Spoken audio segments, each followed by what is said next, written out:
আজকের হচ্ছে আমাদের বাংলা বৎসরের প্রথম দিবস। এই বাংলা বৎসরের প্রথম দিবসকে কেন্দ্র করে এবং তার সঙ্গে আর একটি বিশেষ কার্যক্রমকে অনুসরণ করে আমরা আজকের এখানে উপস্থিত হয়েছি। আমাদের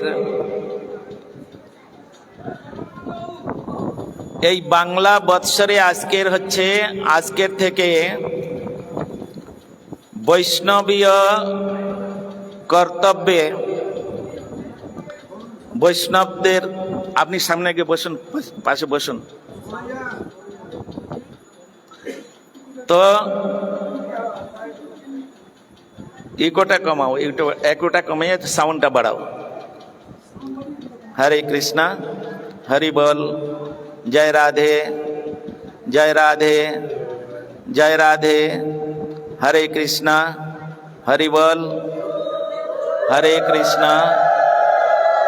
বলো পরমারাধ্যতাম শিশলা।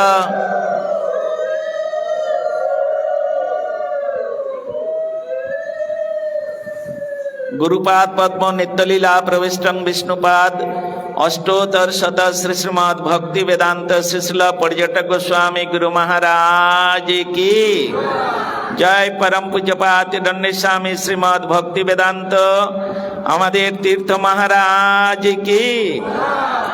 আজকে বিশেষ দিনে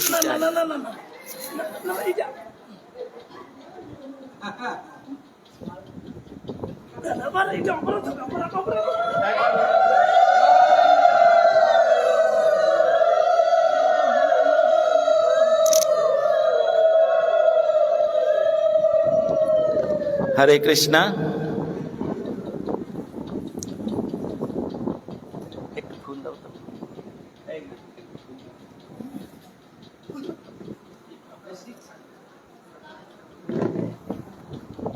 दाओ बाबा, एक फूल दाओ, ওইগুলো খুলে দেন।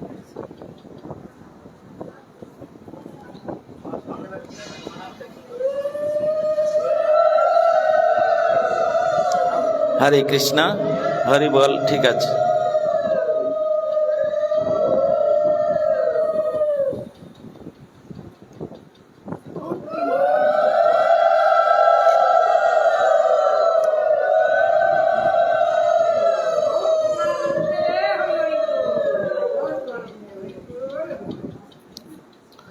হরে কৃষ্ণা।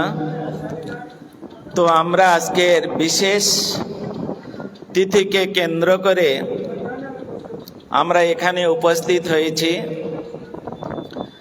আজকের আমাদের সতীর্থ গুরুভ্রাতা, যদিও তিনি মঠবাসী জীবনে আমার থেকে অনেক পরে এসেছেন, তথাপিও আমি তাকে যথেষ্ট সম্মান করি। শ্রীল গুরু মহারাজের কাছে আমরা দুজনে যখন ছিলাম, মদনমোহন ব্রহ্মচারী, বিকশক সেন ব্রহ্মচারী, তো গুরু মহারাজ আমাদের খুব স্নেহ করতেন। আমার থেকে তীর্থ মহারাজকে অর্থাৎ বিকশক সেন ব্রহ্মচারীকে একটু বেশি ভালোবাসতেন। এক দেশের লোক না, ওই জন্য। এক দেশেরও নয়, এক পাড়ার লোক, ওই জন্য একটু টানটা বেশি ছিল। হ্যাঁ, তো এই জন্য সবসময়, আর ও মহারাজের বেশি সেবা করতো সবসময়। যদিও আমি থাকতাম মহারাজের সঙ্গে একাধারে 27 বছর, পূজ্যপাদ শ্রীল মহারাজ তিনি আমার শিক্ষার গুরু রূপে তাহার চরণে আশ্রয় দিয়ে 27 বছর তিনি আমাকে তার কাছে রেখে গৌড়ীয় বেদান্ত সমিতির সেবা করিয়েছেন।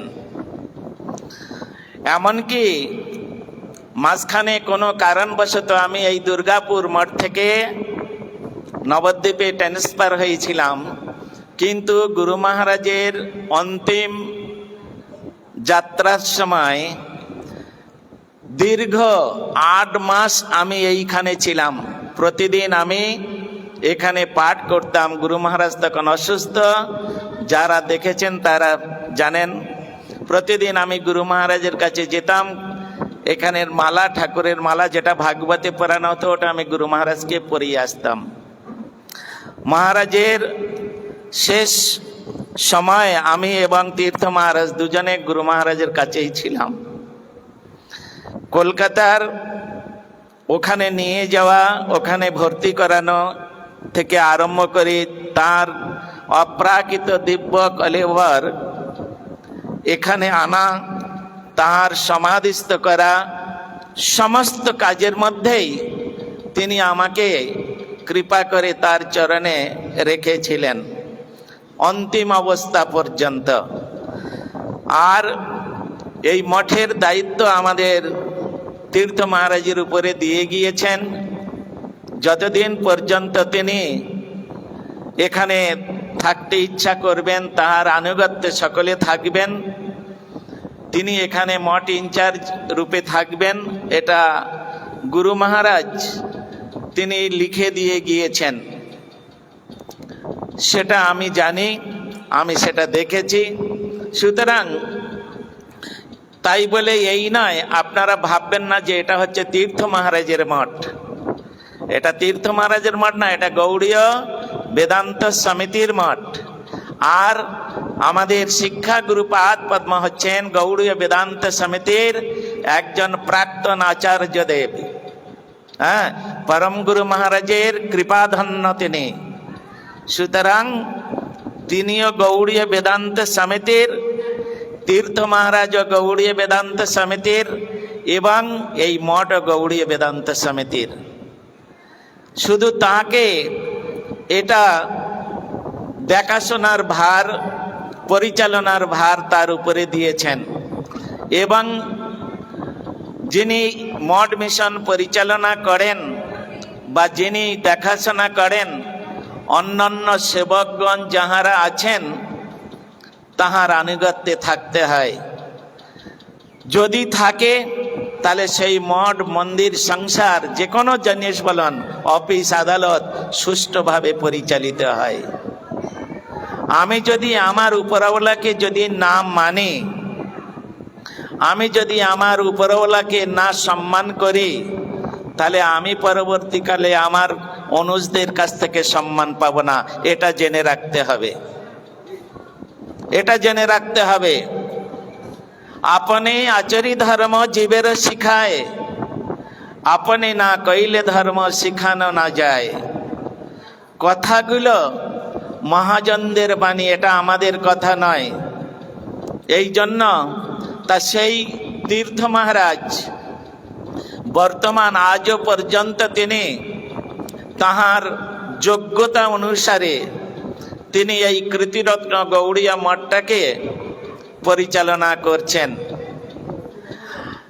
আর বিশেষ করে আজকের এই যে বাংলা বৎসরের প্রথম দিন, আজকের হচ্ছে পয়লা বৈশাখ, এই তিথিকে কেন্দ্র করে আমাদের তীর্থ মহারাজ তিনি এই জগতে আলো দর্শন করেছিলেন।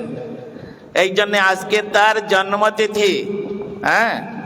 এই জন্মতিথি কোনো আচার্যের যদি হতো, কোনো আচার্য দেবের যদি জন্মতিথি হতো, তাকে জন্মতিথি বলে আমরা অভিহিত করতাম না, তাকে তখন বলা হতো ব্যাস পূজা মহোৎসব। আচার্য ব্যতীত ব্যাস পূজা শব্দটা ব্যবহার করা চলবে না, তাহলে ব্যাস পূজার যে একটা মহিমা বা ব্যাস পূজার শব্দকে অপমাননা করা হয়। এই জন্য আজকের তাহার জন্মতিথি। আর সেই জন্মতিথিকে উপলক্ষ করে আমরা সকলে আজকের এখানে এসে উপস্থিত হয়েছি। তিনি এই পয়লা বৈশাখটাকে জন্মতিথি হিসাবে পালন করেন কিনা আমি জানি না, তবে মনে হয় এটা আজকের ভারত বাংলা বৎসরের প্রথম দিবস। এই তিথিকে কেন্দ্র করে বা এই দিবসকে কেন্দ্র করে আজকের তিনি এখানে একটা অনুষ্ঠান করে থাকেন।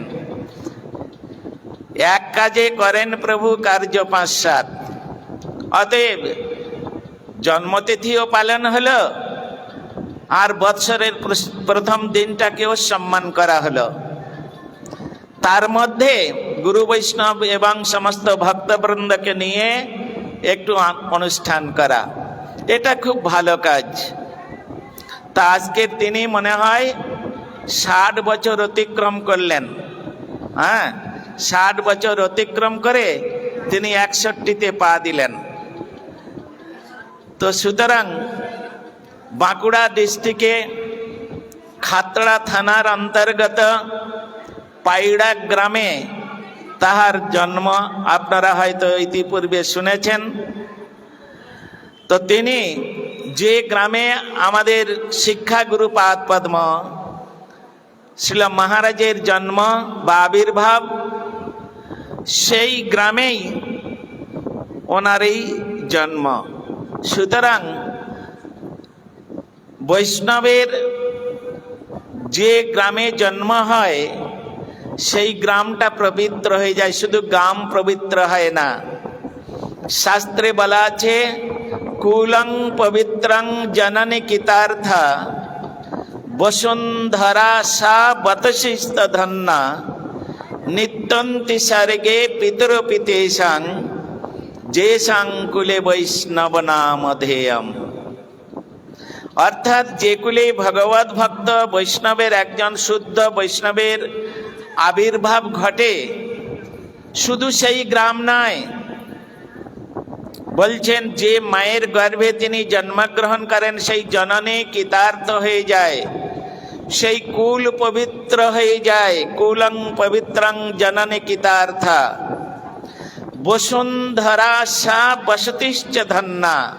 বসুন্ধরা মানে পৃথিবী, পৃথিবীর যে স্থানে তিনি জন্মগ্রহণ করে সেই স্থানের ১ কিলোমিটার এরিয়া নিয়ে সেই স্থানটা নিত্য পবিত্র হয়ে থাকেন। নিত্যন্তি স্বর্গে পিতৃপিতেশাং, স্বর্গ থেকে পিতৃপুরুষগণ তাহারা নিত্য করতে থাকেন যে আমাদের কুলে একজন ভগবত ভক্ত বৈষ্ণব এসেছেন, এবারে আমরা সকলেই ভগবানের ধামে চলে যেতে পারব। পিতৃ যে সাংকুলে বৈষ্ণব নামধেয়ম। আমি তীর্থ মহারাজের কথা বলছি না, আমি বলছি আমার শিক্ষাগুরু পাদ পদ্মের কথা। তিনি ছিলেন নিষ্কপট, তিনি ছিলেন সত্যাশ্রয়ী, তিনি ছিলেন ধীর স্থির নম্র এবং মৃদুভাষী। বৈষ্ণব জগতে তার একটা বিশেষ সম্মান ছিল। এখনো পর্যন্ত মায়াপুর নবদ্বীপে এবং অন্যান্য স্থানে গেলে মহারাজের যে বৈষ্ণবতা, সেই বৈষ্ণবতার কথা সকলেই মুখে প্রশংসা আজ পর্যন্ত শোনা যায়। তা সুতরাং গুরু বৈষ্ণবগণ তাহারা এই প্রকার জগতে এমন এমন একটা কাজ করে যাবেন যেটা চিরস্মরণীয় হয়ে থাকেন। বৈষ্ণবের দিক থেকে কোনো এক সময় আমাদের শ্রী শ্রী চৈতন্য গৌড়ীয় মঠ পূজ্যপাদ জগৎগুরু নিত্যলীলা প্রবিষ্ট শ্রীমৎ ভক্তিদ্বৈত মাধব গোস্বামী মহারাজের প্রতিষ্ঠিত মঠের মাধব গোস্বামী মহারাজের পরবর্তী যে আচার্য ছিলেন নিত্যলীলা প্রবিষ্ট শ্রীমৎ ভক্তিবল্লভ তীর্থ গোস্বামী মহারাজ, তিনি এক সময় তাহার শিষ্যদের বলেছিলেন, যদি তোমাদের বৈষ্ণবতা শিখতে হয়, যদি তোমাদের বৈষ্ণবতা দেখতে হয়, তাহলে বেদান্ত সমিতিতে পর্যটক গোস্বামী মহারাজ আছেন, তার কাছে যাও, তার কাছে গিয়ে তোমরা বৈষ্ণবতা শিখে এসো। তা সুতরাং বৈষ্ণবগণ তাহারা জগতে এমন এমন তাহারা কিছু কীর্তি রেখে যান, যে কীর্তিগুলো জগতে স্মরণ করলে সাধক সাধিকার কল্যাণ এবং মঙ্গল হয়ে থাকে। তো সেই জন্য তিনি ওই গ্রামে জন্মগ্রহণ করেছিলেন। নামটা হচ্ছে পাইড়া গ্রাম। আর সেই গ্রামে একটা অদ্ভুত ধরনের মন্দির আছে। মন্দিরের বিগ্রহের নাম হচ্ছে রাধা মদন মোহন। হ্যাঁ, মদন মোহন, রাধা মদন মোহন হচ্ছেন গৌড়ীয় বৈষ্ণব জগতে সম্বন্ধ তত্ত্বের বিগ্রহ। সম্বন্ধ অবিধেয় প্রয়োজন, সেই সম্বন্ধ তত্ত্বের বিগ্রহ হচ্ছেন রাধা মদন মোহন। তাই ওই গোপীনাথের সঙ্গে সংযোগ করার জন্য স্বয়ং মদন মোহনের পাদপদ্মে আমাদের অস্মদীয় শিক্ষাগুরু শিল মহারাজের আবির্ভাব।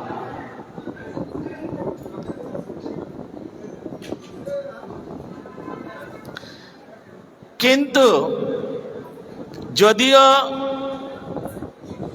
তাহার বাড়ি হচ্ছে পাইড়া গ্রাম, কিন্তু মহারাজের জন্ম হয়েছিল মাতুলালয়ে। এই ওখানে অত কথা বলছো কেন? এ ভাই, এই তোমরা কথা বলছো কেন ওখানে?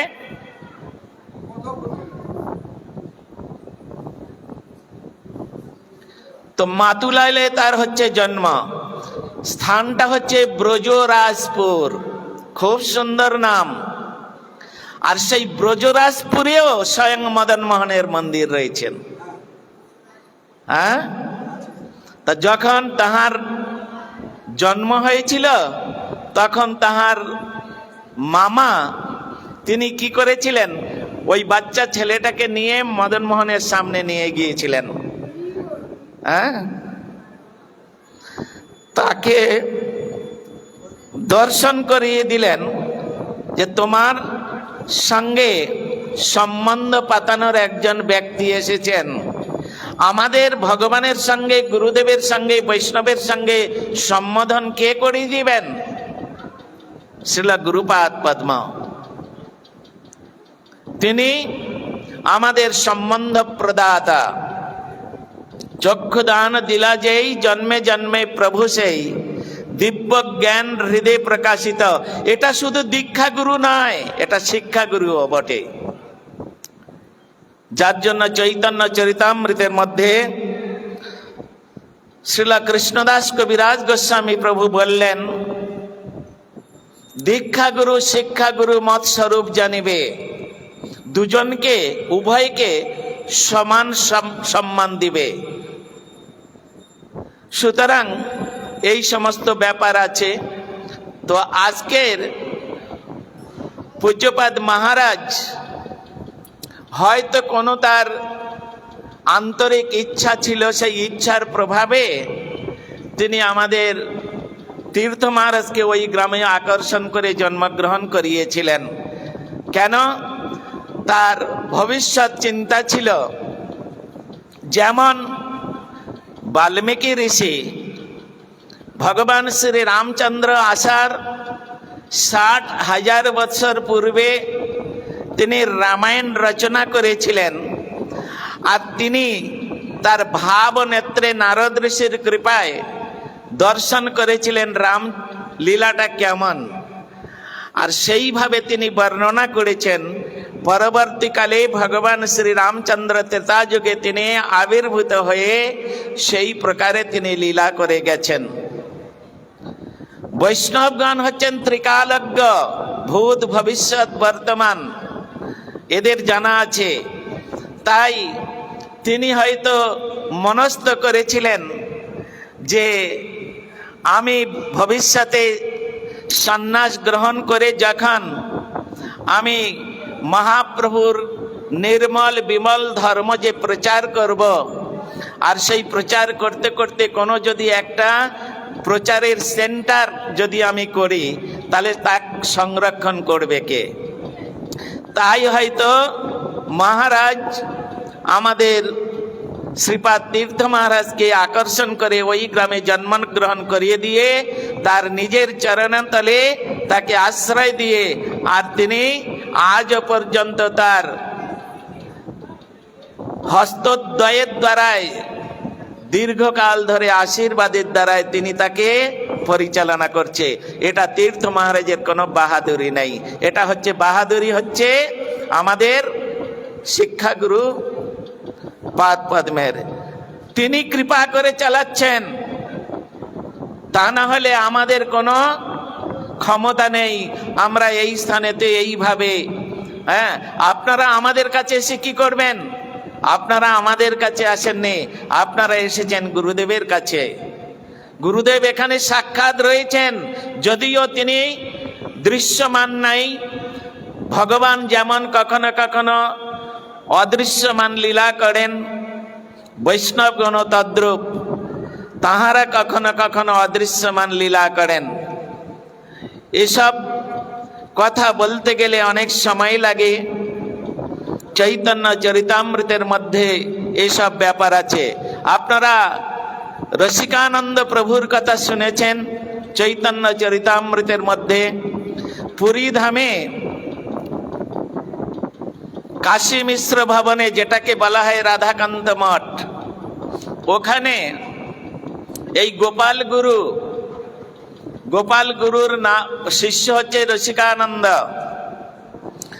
তো গোপাল গুরু অপ্রকট লীলা করে চলে গেছেন, আর সমস্ত মঠের দায়িত্ব ওই রসিকানন্দ প্রভুর উপরে দিয়ে গিয়েছেন। কিন্তু যখন গোপাল গুরু ছিলেন, কেউ সেখানে কোনো আপত্তিকর ঘটনা ঘটায় নাই। কিন্তু যখন গোপাল গুরু চলে গেলেন, তখন রসিকানন্দ প্রভুর কাছে এসে সকলে কি করলেন? বললেন, এই স্থান আমাদের। কাশী মিশ্রের সমস্ত আত্মীয় স্বজন এসে বললেন, এই স্থান আমাদের, এটা আপনাকে ছাড়তে হবে। বলে, না, এটা কোনোদিন হবে না। গুরু মহারাজ আমাকে এটা দিয়ে গিয়েছেন, এখানে এই রাধাকান্তের সেবা আমাকে দিয়ে গিয়েছেন। যতদিন শরীরে আমার প্রাণ থাকবে ততদিন আমি রাধাকান্তকে সেবা করব, আমাকে এখান থেকে কেউ সরাতে পারবে না। বলছে, তোমার গুরুদেব যে দিয়ে গিয়েছে তার প্রমাণ কি আছে? তার প্রমাণ কি আছে? কোনো কাগজপত্র, লিখিত দলিল পত্র কিছু আছে? বলে, তা নাই। বলে, তাহলে? বলে, প্রমাণ তো আমার গুরুদেব। বলে, তোমার গুরুদেব? বলে, ঠিক আছে, তাহলে তোমার গুরুদেব এসে যদি বলে আমাদেরকে যে এই স্থান তোমাকে দিয়ে গিয়েছি, হ্যাঁ, তাহলে আমরা ছেড়ে যাব, আমরা আর কোনোদিন এখানে আসবো না। উনি বললেন, ঠিক আছে, তাহলে আমাকে 1 সপ্তাহ সময় দিন। 1 সপ্তাহ সময় দিয়ে দিলেন। আর তিনি ওই রসিকানন্দ প্রভু তিনি কি করলেন? ওখানে বসে গেলেন। তার যে শিষ্যরা ছিলেন তাদেরকে বললেন, যতদিন আমি এখানে বসে এই যে পদ্মাসনে বসলাম চক্ষু বন্ধ করে, যতক্ষণ পর্যন্ত আমি না তাকাবো আমাকে কেউ তোমরা স্পর্শ করবে না। উনি বসে গেলেন, আর বসে গিয়ে শরীরটা এখানে রেখে দিয়ে উনি তার মন প্রাণ যা কিছু অপ্রাকৃত শরীর নিয়ে বৃন্দাবনে গিয়ে গুরুদেবকে খুঁজতে লাগলেন। আর গুরুদেবকে খুঁজতে খুঁজতে খুঁজতে খুঁজতে যেখানে বৃন্দাবনে ঝাড়ু মণ্ডল, আর ওই স্থানেতে তিনি কি করলেন? ওই ঝাড়ু দিচ্ছিলেন গুরুদেব। ভগবানের লীলাস্থলে ঝাড়ু দিচ্ছেন। আর ওইখানে গিয়ে রসিকানন্দ প্রভু তিনি গুরুদেবকে দর্শন পেলেন। গুরুদেব বললেন, কি ব্যাপার রসিকানন্দ, তুমি এখানে? দেখুন, অপ্রাকৃত জগতে অপ্রকট লীলার ঘটনা, দৃশ্যমান নয়, অদৃশ্যমান লীলার ঘটনা এটা। তুমি এখানে? বলে, গুরুদেব আপনাকে একবার পুরীতে যেতে হবে। বলে, কেন? না, এই ঘটনা। তাই? ঠিক আছে, তুমি ওখানে চলে যাও, তুমি ওখানে চলে যাও। এই বলে তো ওইখানে চলে গিয়েছেন। গিয়ে তখন গুরুদেব যা যা বলেছিলেন তিনি করেছেন। তিনি এসে আর সঙ্গে সঙ্গে সবাইকে ডাকলেন। ডেকে তার 7 দিনের পরে সবাইকে ডাকলেন যে আমার গুরুদেব আজকের এখানে আসবেন। এই বলে গোপাল গুরুর বিগ্রহ আছে, দেখবেন আপনারা রাধাকান্ত মঠে ঢোকার পূর্বে ডান দিকে গোপাল গুরুর এখনো পর্যন্ত স্ট্যাচু রয়েছে, মূর্তি রয়েছে। ওই বিগ্রহের মধ্যে স্বয়ং গোপাল গুরু এসে প্রকাশিত হয়েছেন। হয়ে তিনি হাত পা আমরা যেরম নাপছি, কথা বলছেন, বলছেন হ্যাঁ আপনারা সবাই শুনে রাখুন, আমি আমার এই প্রাণের দেবতা, আমার হৃদয়ের যে আরাধ্য দেব, এই রাধাকান্তের সেবা আমি আমার প্রিয় শিষ্য রসিকানন্দের উপরে সমর্পণ করলাম। সুতরাং আপনারা যদি রাধাকান্তের সেবায় কোনো বাধা সৃষ্টি করেন, তাহলে রাধাকান্ত আপনাদের ক্ষমা করবে না। এই বলে তিনি আবার চলে গেলেন, যেমন মূর্তি তেমন হয়ে গেল। সকলে দেখে অবাক হয়ে গেলেন। তো এই রকম আপনারা জানুন, গুরু বৈষ্ণবগণ এই জগৎ থেকে তারা অপ্রকট লীলায় চলে গেলেও তাহারা এই জগতে নিত্যকাল থেকে যতক্ষণ পর্যন্ত তার উপযুক্ত শিষ্যগণ সুন্দরভাবে পরিচালনা না করতে পারেন, ততক্ষণ পর্যন্ত তাহারা অন্তরালে থেকে তাহারা পরিচালনা করেন। এটা ধ্রুব সত্য কথা, এর মধ্যে কোনো ব্যভিচারিত্ব নেই। এই জন্য গুরু বৈষ্ণবগণ তাহারাও এই জন্য চৈতন্য চরিতামৃতের মধ্যে বলেছেন, ঈশ্বরের জন্মতিথি যেহেন পবিত্র, বৈষ্ণবের জন্মতিথি হয় সেই মতো। হ্যাঁ, আর ভগবানের যত প্রকার গুণ আছে, সমস্ত গুণ ভক্তেতে সঞ্চারিত হয়। সেই রকম প্রিয় শিষ্য যদি হয়, বিঘোষাসী ভৃত্য যদি হয়, তাহলে গুরুদেবের সমস্ত গুণগুলো সেই শিষ্যের মধ্যে প্রকাশিত হয়। এগুলো জেনে রাখবেন।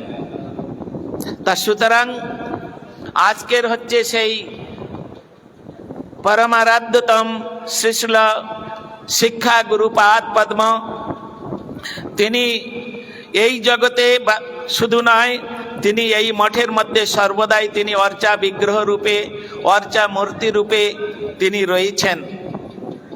সুতরাং যদি কোনো ভক্ত ওই অর্চা বিগ্রহকে, কোনো শিষ্য যদি অর্চা বিগ্রহকে তারা ভজন করেন, সাধন করেন, ঠিকভাবে তাকে সেবা করেন, তিনি ওই অর্চা বিগ্রহের মাধ্যমেই তাকে দর্শন করার সুযোগ লাভ করবেন। তা সুতরাং এ সমস্ত কথা, এই শব্দটাকে আমি প্রথমেই বলেছি, যদি কোনো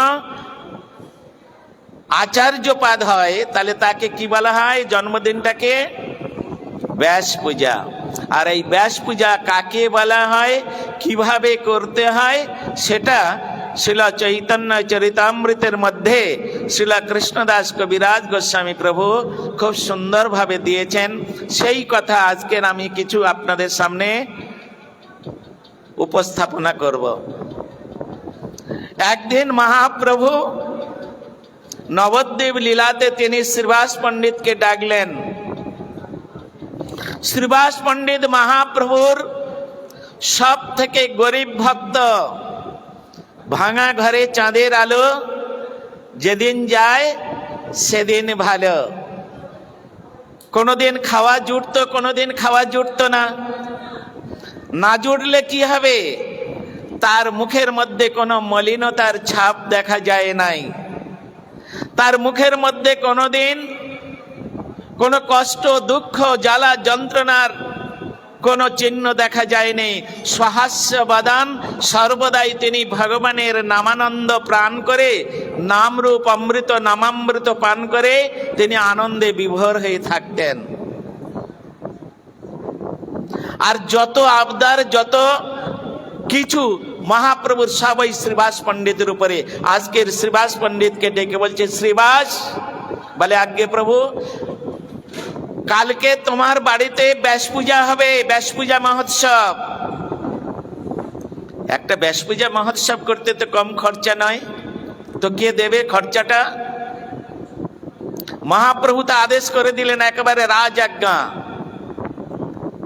কিন্তু আমাদের মতো সেবক সেবিকা হলে আমরা বলে দিতাম, এটা সম্ভব নয়, আমার অত ক্ষমতা নেই, আমার বাড়িতে আপনি ব্যাস পূজা করবেন, কে খরচা বহন করবে? আমাদের মতো শিষ্য হলে আমরা বলে দিতাম। কিন্তু শ্রীবাস পণ্ডিত তো ওই রকম ভৃত্য নয়, শ্রীবাস পণ্ডিত তো ওই রকম সেবক নয়। কেন? ভগবান নিজে আদেশ করছে, শ্রীবাস কালকের তোমার বাড়ি ব্যাস পূজা হবে। তা শ্রীবাস পণ্ডিত বললেন, প্রভু ব্যাস পূজা তো হবে, কিন্তু ব্যাস পূজাটা কার? বলে ওটা কালকের দেখতে পাবে, ওটা আজকের আর তোমাকে দেখতে হবে না, ওটা বুঝতে হবে না, তুমি আয়োজন করো। সব নবদ্বীপে যত সমস্ত ভক্ত আছে সব ভক্তকে খবর দিয়ে দাও। যেমন আজকের তীর্থ মহারাজ সব আপনাদেরকে খবর দিয়ে নিয়ে এসেছেন, আজকের কি করবেন? হ্যাঁ, গুরুপাদ পদ্মের পূজা করবেন সবাই। আর গুরুপাদ পদ্মকে পূজা করে তারপরে মহারাজের একটু সম্মানার্থে, যেহেতু তার আজকে জন্মদিন, তার সম্মানার্থে তার চরণে একটু পুষ্প দিলে বৈষ্ণব পূজা এটাকে বলা হয়। হ্যাঁ, বাঞ্ছা কল্পতরু বলে একটা প্রণাম করে, আর ইদং সচন্দনং সপুষ্পং বৈষ্ণবেভ্য নম নম এই বলে যদি একটু পুষ্পাঞ্জলি দেওয়া যায়, এর দ্বারা আমাদের কল্যাণ ছাড়া অকল্যাণ হবে না, চিন্তা নাই। হ্যাঁ, অকল্যাণ হবে না। তাহলে একটু পুষ্পাঞ্জলি প্রদান করতে আমাদের আপত্তি নাই, কিন্তু আমরা সকলে এসেছি গুরুপাদ পদ্মচরণে পুষ্পাঞ্জলি অর্পণ করার জন্য। গুরুপাদ পদ্মের চরণে পুষ্পাঞ্জলি দিব, প্রদান করব। তিনি হচ্ছেন ব্যাস। ব্যাস পূজা মানে তাহাকে পূজা করা। সুতরাং শ্রীবাস পণ্ডিতকে বলে দিলেন, তুমি সব নবদ্বীপে ভক্তদের খবর দিয়ে দাও। আর শ্রীবাস পণ্ডিত সব বাড়িতে বাড়িতে গিয়ে, আগামীকাল আমার বাড়িতে ব্যাস পূজা হবে, স্বয়ং মহাপ্রভু ব্যাস পূজা করবেন, তিনি আমাকে আদেশ করেছেন, আপনাদের সকলের নিমন্ত্রণ, আপনারা সকলেই যাবেন। আচ্ছা, এটা তো বলুন, শাস্ত্রে বলা আছে গুরু দর্শন, বৈষ্ণব দর্শন আর ভগবত দর্শন, এটা খালি হাতে কোনোদিন করতে নাই। হ্যাঁ, প্রণাম করলে প্রণামই দিতে হয়, তা নাহলে প্রণামটা বৃথাই হয়। প্রণাম করলে প্রণাম মন্ত্রটা উচ্চারণ করতে হয়, তা নাহলে প্রণামং নিষ্ফলং ভবেৎ, প্রণামটা নিষ্ফল হয়ে যায়। তাই শ্রীবাস পণ্ডিত সবাইকে নিমন্ত্রণ করেছেন। নবদ্বীপবাসী ভক্তবৃন্দ বললেন, শ্রীবাস তো গরিব লোক, ওর তো কিছু নাই। হ্যাঁ, ঘরের চালে খড় দেবার মতো খড়গাছিও নাই, তাহলে ও কি ব্যাস পূজা করবে? ওর বাড়িতে যে আমরা যাব, সবাই নিমন্ত্রণ করলো, তার থেকে কাজ করি, মহাপ্রভু যখন ওখানে আসবে শ্রীবাসের বাড়িতে আমাদের তো যেতে হবে। এই বলে যার বাড়িতে যা কিছু ছিল সব গুড়িয়ে টুড়িয়ে নিয়ে শ্রীবাস পণ্ডিতের বাড়িতে দিয়ে আসলেন। কালকে তোমার বাড়িতে ব্যাস পূজা হবে শুনেছি, তা নেই নাও, সব নেই। শ্রীবাস পণ্ডিত কত আর খরচা করবে? যে খায় চিনি তাকে যোগায় চিন্তা মনে।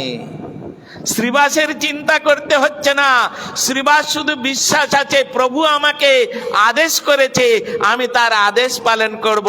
কোথা থেকে কি হবে ওটা উনি বুঝে নেবেন। চলবে কিসে? ভাব জমেছে, তুমি ভাববার কে? যার ভাবনা তিনি ভাবছে, তুমি ভাবো তাকে। হ্যাঁ, এই বলেছে কোথা থেকে চাল ডাল তরি তরকারি যার বাড়িতে যা ছিল সব টাকা পয়সা এনে শ্রীবাসের ঘর একদম পরিপূর্ণ। 10 মিনিট এটা শেষ করি ব্যাস পূজাটা। তো এইরকম ভাবে পরিপূর্ণ, সেই পরিপূর্ণ অবস্থায় তখন মহাপ্রভু নিত্যানন্দ প্রভু, অদ্বৈতাচার্য আর গদাধর পণ্ডিত, সেখানে চন্দ্রশেখর আচার্য, লীলাম্বর চক্রবর্তী, যত বড় বড় সমস্ত ভট্টাচার্য ব্রাহ্মণ বৈষ্ণব ছিলেন, সব শ্রীবাসের অঙ্গনে এসে উপস্থিত। হ্যাঁ, তো শ্রীবাস গরিব, শ্রীবাসকে কি গরিব বলা হবে? রায় রামানন্দ সংবাদে গোদাবরী তীরে যখন মহাপ্রভু জিজ্ঞাসা করেছিলেন রামানন্দকে, ধনী মধ্যে কোন বড় ধনী, কাকে তুমি ধনী করে মানো?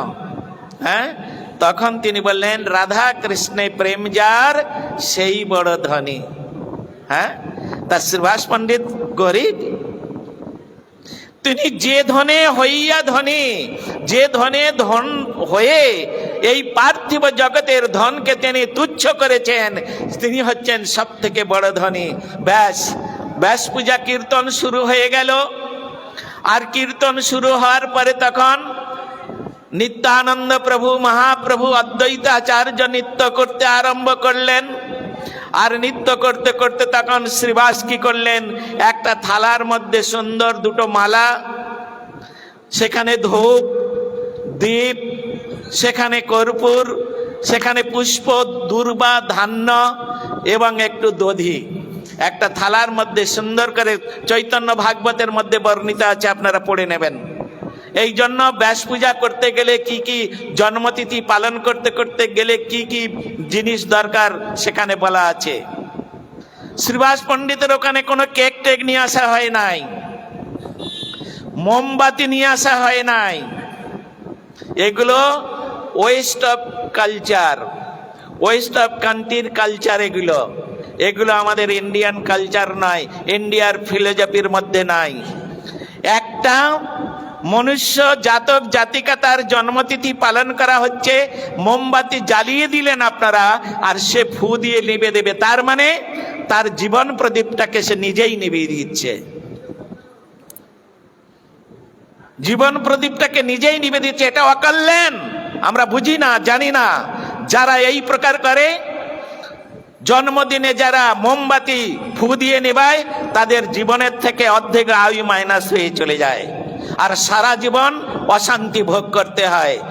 যজ্ঞ দানং তপহমম শ্রদ্ধায় পিতৃতর্পণম ব্যর্থং ভবতি তৎসর্বং হরিনাম অজ্ঞাকৃতম।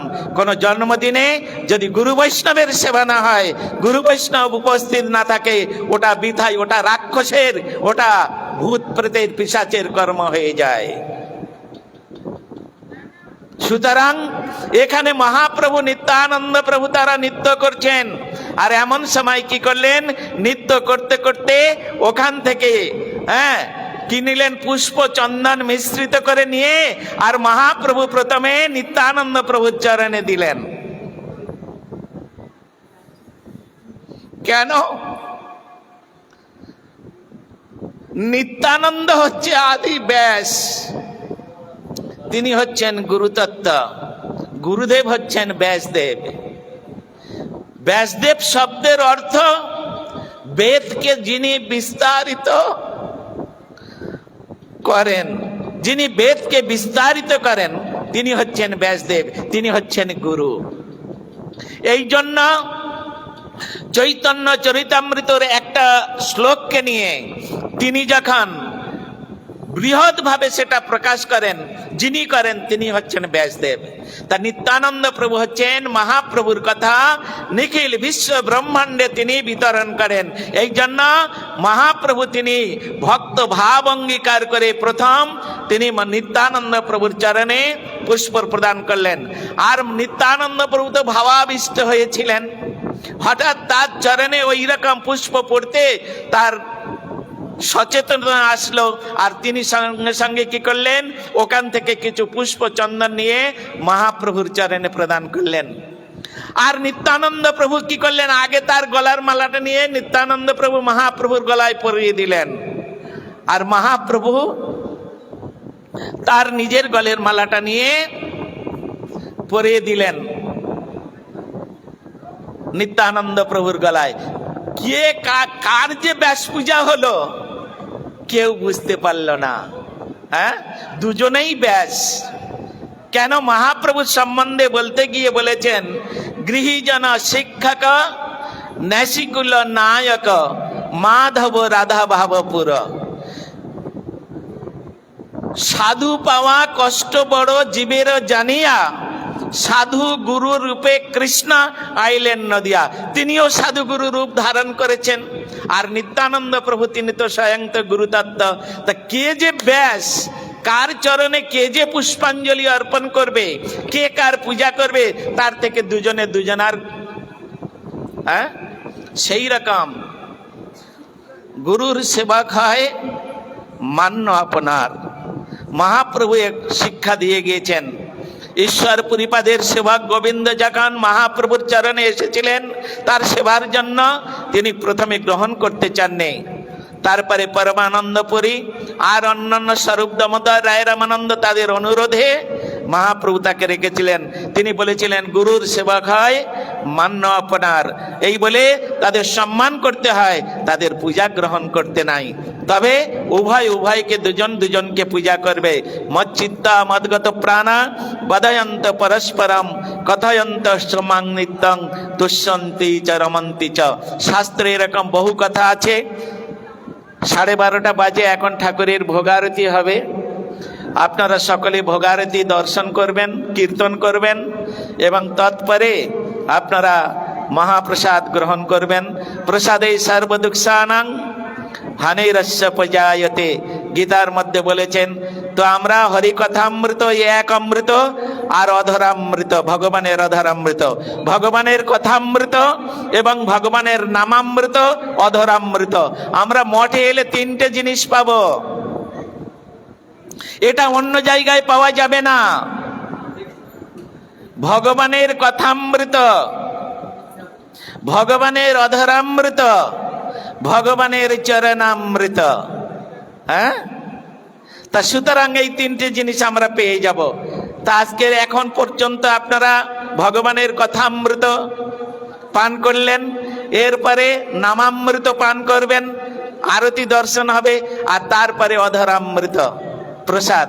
নিতাই গৌর প্রেমানন্দে, হরি হরি বল। তা সেই জন্য অনেক কিছু বলার আছে, কিন্তু আমাদের সময় সীমিতর জন্য সেটা বলার সময় পেলাম না। সুযোগ আনতে আমরা ওটা আবার আলোচনা করব। বাঞ্ছা কল্পতরুভ্যশ্চ কৃপা সিন্ধুভ্য এব চ পতিতানাং পাবনেভ্যো বৈষ্ণবেভ্যো নমো নমঃ। এইখানে রহিল গ্রন্থ অমৃত লহরী, প্রেমানন্দে বাহু তুলে বলুন হরি হরি। সকলে একবার হাত তুলে বলুন নিতাই গৌর প্রেমানন্দে, হরি হরি বল। সকলে দুহাত উঠে বলুন হরে কৃষ্ণ হরে কৃষ্ণ কৃষ্ণ কৃষ্ণ হরে হরে, হরে রাম হরে রাম রাম রাম হরে হরে। একবার উলুধ্বনি নিতাই গৌর প্রেমানন্দে, হরি হরি বল।